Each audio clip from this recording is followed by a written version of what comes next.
Hi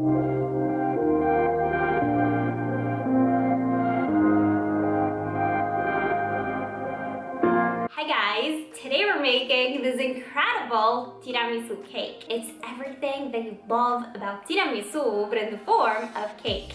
Thin, soft layers of vanilla sponge soaked in coffee and topped with a creamy mascarpone whipped cream. It's delicious.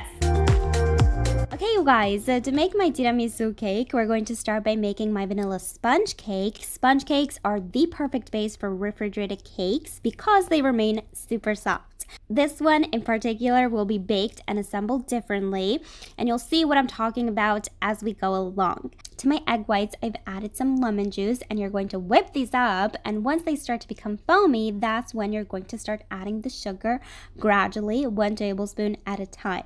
If you're new to my channel, make sure to subscribe and click that bell. I post new videos every week. Whip the eggs to stiff peaks, and this is how you'll know your meringue is ready. If you shake it, it will not move. Set this to the side, and in this other bowl, I have my egg yolks and vanilla, and to that we're going to add the melted butter or oil if you prefer, and the milk.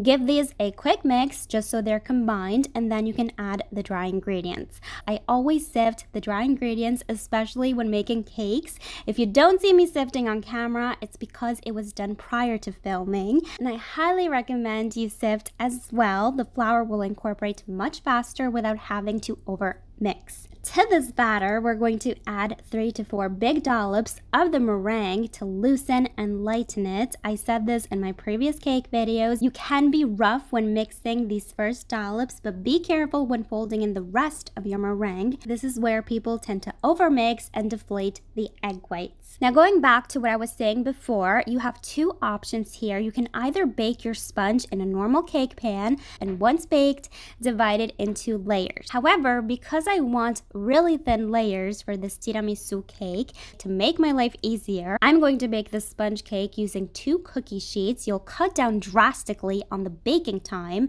and your layers will be even. It saves you time and stress. Make sure you grease the parchment paper so the layers won't stick, and because I'm using 2 different size cookie sheets, the cakes may bake slightly differently, so one cake may be done before the other. Bake the cakes in a preheated oven at 160 degrees Celsius or 320 Fahrenheit for around 10 to 13 minutes. Check them, do the toothpick test. As I said, one cake may bake faster than the other.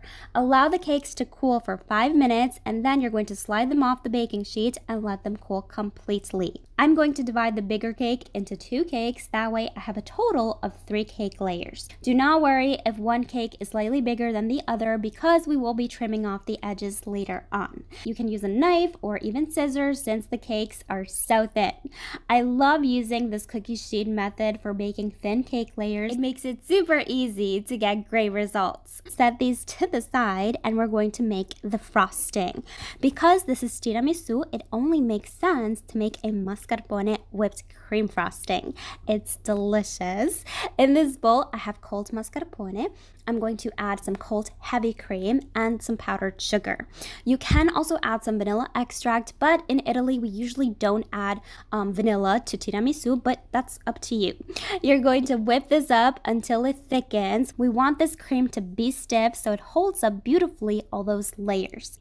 If you hold up your spatula and the cream doesn't fall, it's ready. Okay, so on to assembling the cake. I'm using a rack because I do flip each sponge and brush both sides with coffee, and then I transfer each sponge onto my serving plate.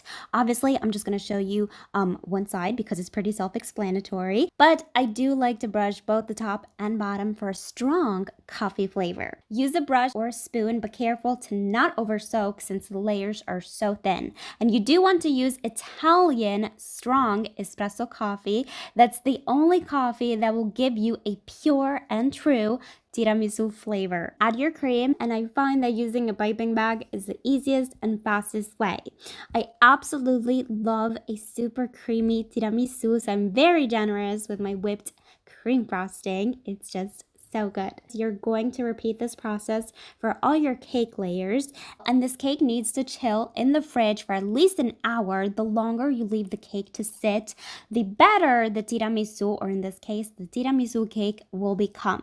It will soften up even more, and you'll give a chance for the flavors to really develop. Like I said before, we're going to trim all 4 sides. People always ask me what happens to my trimmings, my family, and I eat them. Nothing goes to waste, guys. Just before serving, you're going to dust the top with unsweetened cocoa powder. Be generous. A little tip for easy cleanup, I like to add paper around the sides of the cake and then remove it. I really wanted this cake to look like tiramisu, and I think we nailed it. It's so amazingly delicious, super moist and melt in your mouth, and there's just something about coffee and cocoa and cream that goes so well together.